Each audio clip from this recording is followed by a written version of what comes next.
ज्ञान वाणी का नव उपहार, पहुंची शिक्षा के द्वार, पढ़े लिखे और बने कुशल, ज्ञान वाणी का उद्देश्य सफल। ज्ञान वाणी।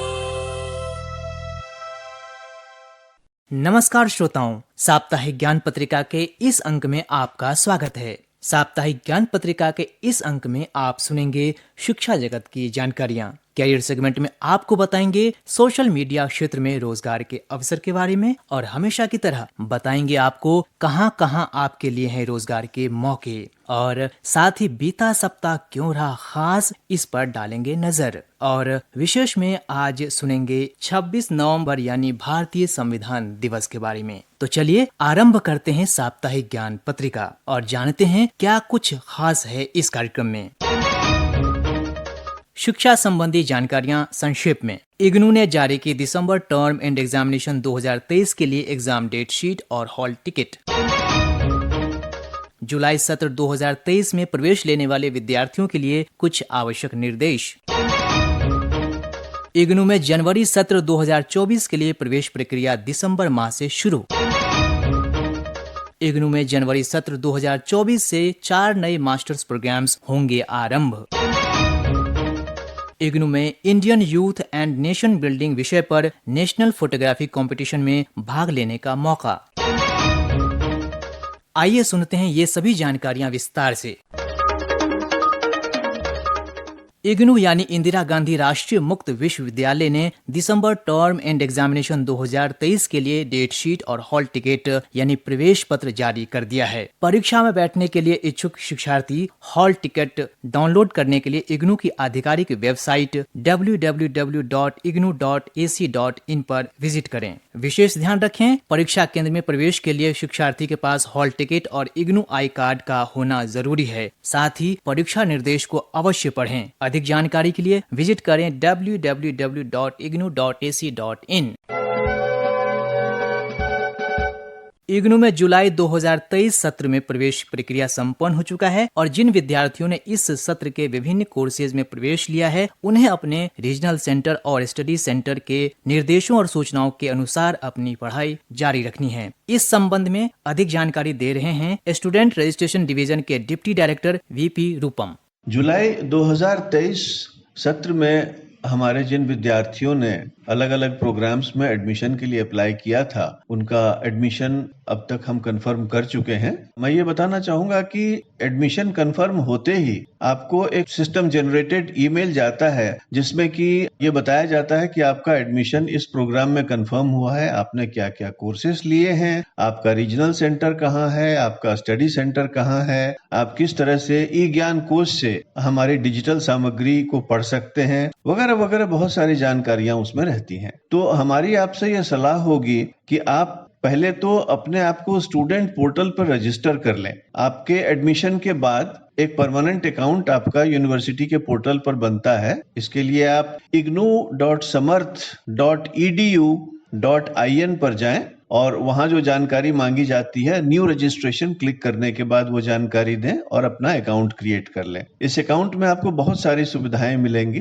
जैसे कि आप जब चाहें अपना आई कार्ड डाउनलोड कर सकते हैं, और भी जब आप कहीं अपना एड्रेस चेंज करना चाहें या रीजनल सेंटर चेंज करना चाहें तो उसके लिए अप्लाई कर सकते हैं। तो एक तो आप अपना स्टूडेंट अकाउंट बना लें, और दूसरा, जब तक आपको अध्ययन सामग्री नहीं मिलती है, आप ई ज्ञान कोश पर जो डिजिटल सामग्री पड़ी हुई है वहां से अपनी पढ़ाई चालू रखें। अपने रीजनल सेंटर और अपने स्टडी सेंटर के संपर्क में रहें, क्योंकि बहुत जल्दी आपके लिए इंडक्शन मीटिंग का भी शेड्यूल बन रहा है, और या तो आपके पास वो डेट पहुंच गई होगी या पहुंचने वाली होगी। तो आप अपने रीजनल सेंटर के संपर्क में रहें। इग्नू में जनवरी सत्र 2024 में प्रवेश लेने के इच्छुक शिक्षार्थी नियमित रूप से इग्नू की आधिकारिक वेबसाइट विजिट करते रहें। जनवरी सत्र 2024 में प्रवेश प्रक्रिया दिसंबर माह से होने जा रही है शुरू। आपको बता दें, इग्नू में सर्टिफिकेट कोर्स से लेकर डिप्लोमा, डिग्री, पोस्ट ग्रेजुएट और पीएचडी तक की पढ़ाई होती है। अगर आप भी इग्नू में प्रवेश लेने जा रहे हैं तो पहले इग्नू प्रोस्पेक्टस जरूर देखें। विशेष जानकारी के लिए विजिट करें www.ignu.ac.in।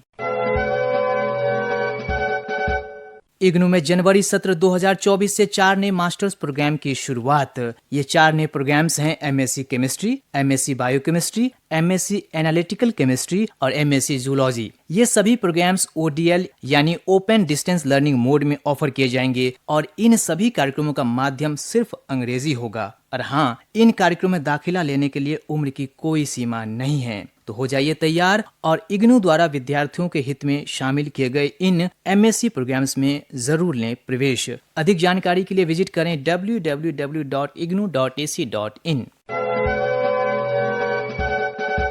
श्रोताओं, इग्नू में आपके लिए एक सुनहरा अवसर। अगर आप फोटोग्राफी के शौकीन हैं तो Indian youth and nation building विषय पर इग्नू के school of journalism and new media studies द्वारा आयोजित नेशनल फोटोग्राफी कंपटीशन में आप भाग ले सकते हैं और इस कंपटीशन में आकर्षक इनाम भी रखे गए हैं। तो आपके पास एक बेहतरीन मौका है आकर्षक इनाम जीतने का। और आपको बता दें, फोटोग्राफ जमा करने की अंतिम तिथि 27 दिसंबर 2023 है।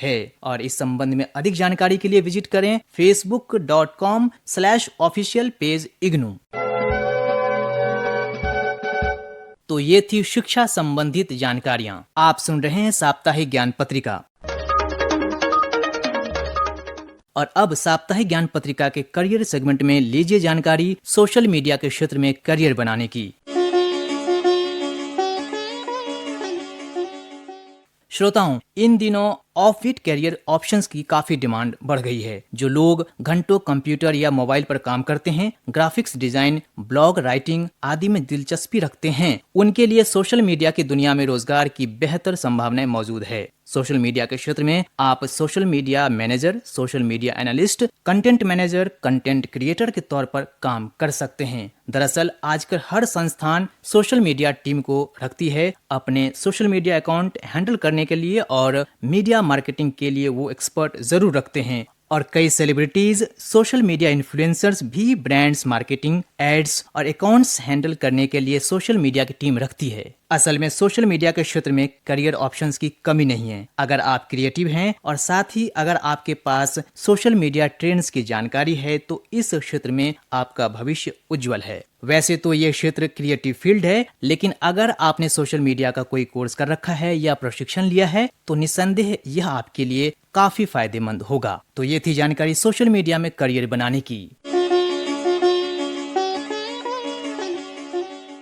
आप सुन रहे हैं साप्ताहिक ज्ञान पत्रिका। आइए अब जानते हैं कहां है आपके लिए रोजगार के अवसर।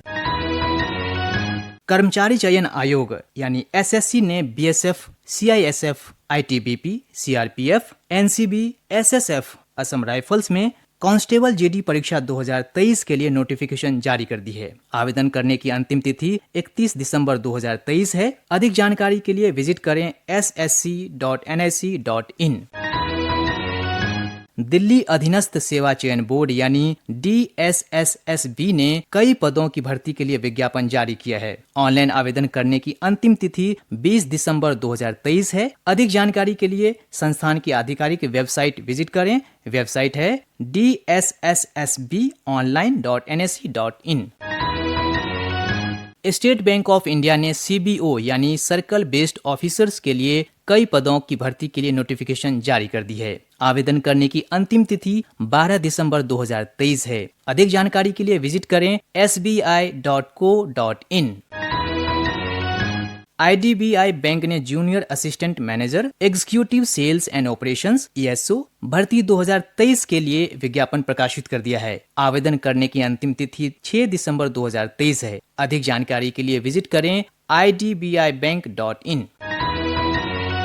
तो श्रोताओं, ये थी रोजगार संबंधित जानकारियां। आप सुन रहे हैं साप्ताहिक ज्ञान पत्रिका। और अब आपको बताते हैं बीता सप्ताह क्यों रहा इतिहास में खास। 26 नवंबर सन 1949 को भारत ने अपना संविधान अंगीकार किया था और इसी दिन की महत्व को देखते हुए हर वर्ष 26 नवंबर को भारत में मनाया जाता है संविधान दिवस। और इसी ही दिन सन 1992 में विश्व पर्यावरण संरक्षण दिवस मनाने की शुरुआत हुई।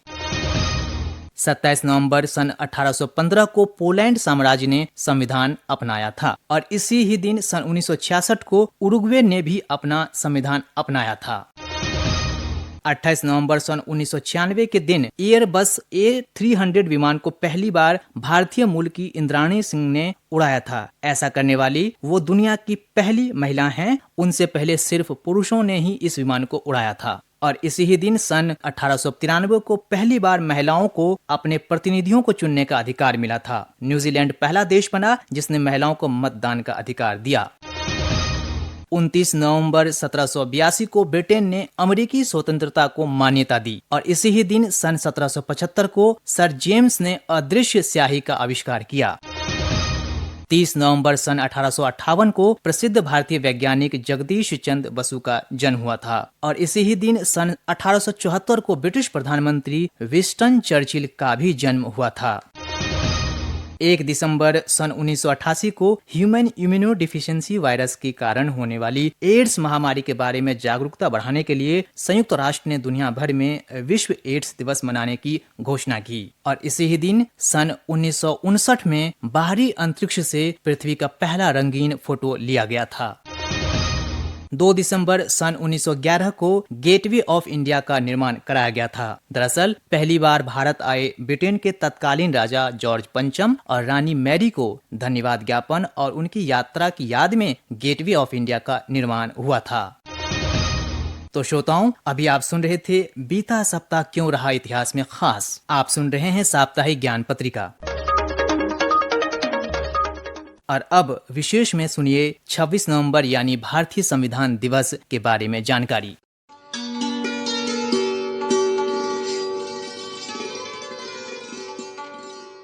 26 नवंबर का दिन हर भारतीय नागरिक के लिए बेहद खास और गौरवान्वित महसूस कराने वाला होता है और वो इसलिए क्योंकि 26 नवंबर के दिन भारत में संविधान दिवस मनाया जाता है। यह वही दिन है जब वो किताब बनकर तैयार हुई जिसने हर भारतीय को आजादी और समानता के साथ जीने का अधिकार दिया। दरअसल 26 नवंबर सन 1949 को हम भारत के लोगों ने संविधान सभा के जरिए भारतीय संविधान को विधिवत रूप से अंगीकृत, अधिनियमित और आत्मार्पित किया था। कुल 2 वर्ष 11 माह और 17 दिनों में 11 प्रमुख बैठकें और कई उप समितियों की बैठकों के बाद 60 देशों के संविधान पर चर्चा हुई और दिनांक 4 नवंबर सन 1948 को डॉक्टर आम्बेडकर ने संविधान का अंतिम प्रारूप पेश किया। संविधान सभा के 284 सदस्यों ने 24 जनवरी सन 1950 को संविधान के इस अंतिम प्रारूप पर हस्ताक्षर किए और आखिरकार वो ऐतिहासिक क्षण आया जब डॉक्टर आम्बेडकर की अगुवाई में तैयार इस संविधान को 26 नवंबर सन 1949 को सर्वसम्मति से अपना लिया गया।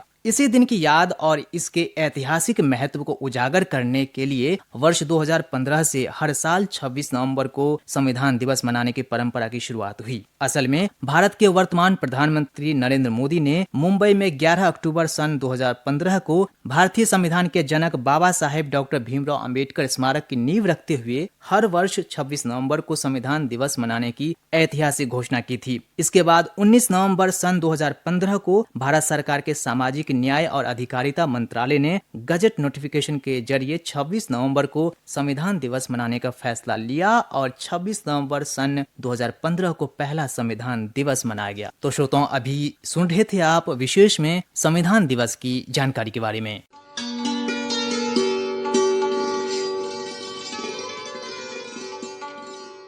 आप सुन रहे थे साप्ताहिक ज्ञान पत्रिका।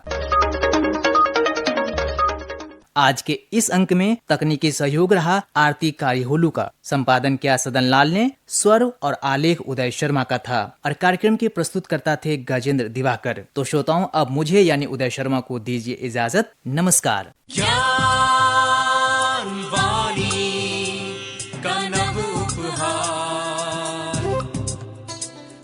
शिक्षा